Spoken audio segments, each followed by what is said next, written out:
Mahina ka pala eh. Hindi ako mahina. Nire-respeto ko lang si Reyna. Naku, huwag ka naman panggap na Guys, mag-join nga ako. Black ko ka ba Hindi yun? kita kilala. Kaya lang naman ako nagiging babae. Dahil ikaw ang hinihintay ko magpapabago sa akin. And Sa tingin mo ba may pag-asa ka sa akin? Aba, oo naman.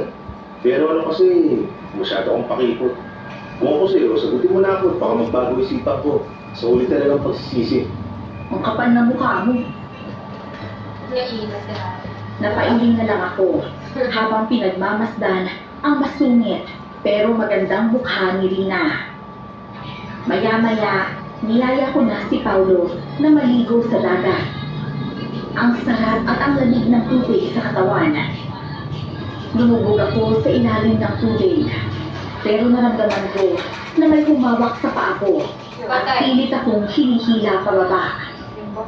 Mabilis akong lumangoy para umahon sa tubig. At sakto namang lumitaw si Paulo sa likuran ko. Anong nangyari bro? Kala mo ba, magpapatagalan tayo sa ilalim ng tubig. Bakit bigla ka umahon? Ikaw talaga, binibiro mo naman ako. Bakit mo sinawakan yung paa ko? Hindi ako ko talaga. Huh? Hindi ko hinawakan yung paa mo.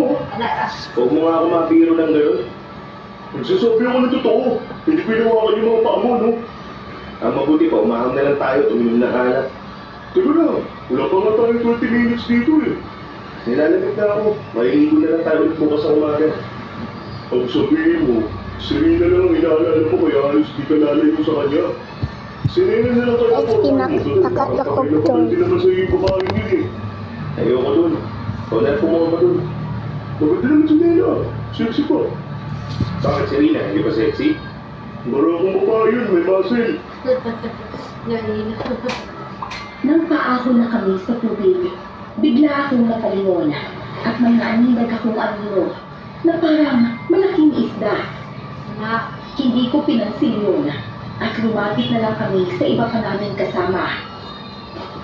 Nagiinuman at nagkukwentuhan sila at nakapalibot sa bonfire.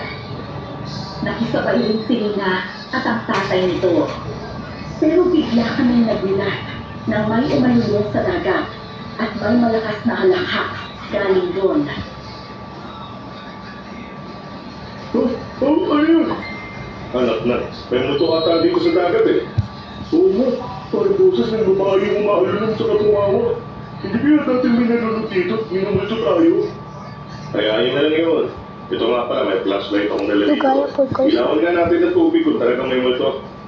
O kaya, wala naman na. Sa nakikita ko, maliwala sa tahimik ng tubig. Baka malalaking isda lang yan at ganyan ang tunog. Oo, may nakita ko kaninang malaking isda nung naliligo kami. Oo, yun naman pala eh. Okay na, tama na yung pag-inom ng alak ha. Alam ko po, tay.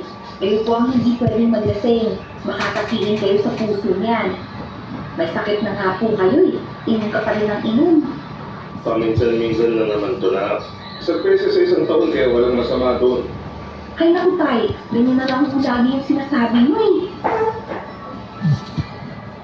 Nagpaalam ng matutulog si Kuya Vito, pati na rin si Rina. Kaagad rin akong sumunod sa kanila, kaya narinig ko ang kanilang pinag-uusapan. Ano ba naman ang pinagsasabi mong aswang ha? Naniniwala ako sa aswang, pero anong gagawin ng aswang dito sa dagat? Mamamatay ang aswang kapag matapuan ng tubig alat ang kanilang katawan. Baka po kasi totoo yung sinasabi ng matandang lalaki kanina na may mangyayaring hindi maganda. Mas sila yung nakakaalam sa mga bagay dito sa lugar na to. Hindi ka ba nag-i-enjoy sa lugar na to? Magandang beach at sobrang sarap ng hangin. Nandito pa ang mga kaklase mo. Pwede hindi ka makipag-banting sa kanila para hindi ka mapore. Huwag niyo na pong isipin yun, tay. Ang kaligtasan mo po yung iniisip ko. Uuwi na po tayo bukas. At kapag ayaw nila, edi maiwan sila dito. Masisisi ako kapag iniwan natin sila. Pinayaran nila tayo papunta dito kaya hindi tayo basta-basta nga alis kapag hindi natin sila kasama. Walang pakialam yung mga Kami, tay. kami. Kaya sige na. Ah. Umuwi na po tayo bukas.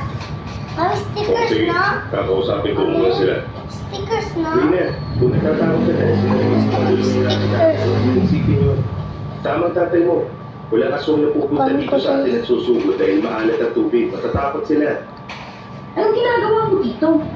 Sinundan ko kayo. Ba't ka ba sunod ng sunod? Umalis ka na nga. Tara na. Sam, bumalik na tayo doon sa iba pa nating kasama. Kaya mo na si Rina dito. Alam mo naman na paiba-iba ang mood niya.